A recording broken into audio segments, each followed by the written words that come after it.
So when I went there with a team of different staff, we arrived at a town called Ruanda, which is in the northwest of Rwanda. And we were taking over the hospital, which had been run by the French military during the genocide, or just after the genocide had begun. And when we took it over, the head doctor took us around the hospital to visit. It was a small rural hospital.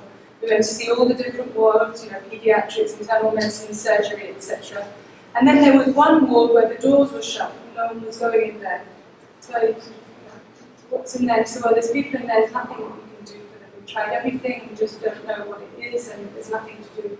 We went in there and there was around 20 people lying on beds, and they were basically on their last hours, last days, last weeks. And they'd been completely abandoned by the communities, they were ostracized, etc.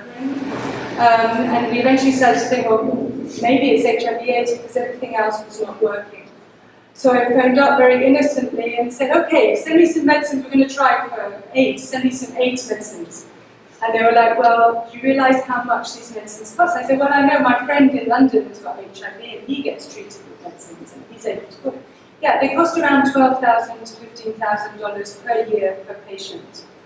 Sorry, we just don't have the money to pay for those people to get treatment. And on top of that, it's a lifelong treatment. It's not something you just give them for a week and then they're all cured. This is for the rest of their life. What are you going to do when you leave? How are they going to carry on being treated? There's no infrastructure for them, etc.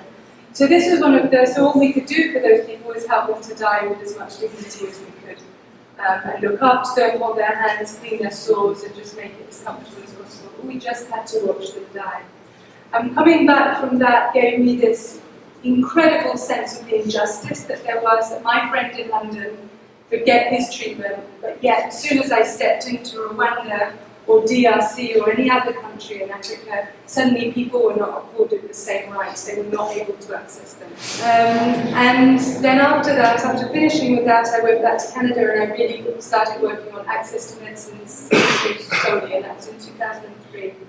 And I was directing MSF's Access to Medicines campaign from Canada and really started to delve into these issues. And I've been there ever since because I find it an issue that brings together the policy and the field so closely together, and you can really see how the work that we've done over the past 10, 20 years has really changed the lives of people in Brazil, in Rwanda, in DRC, in so many of these lower and middle income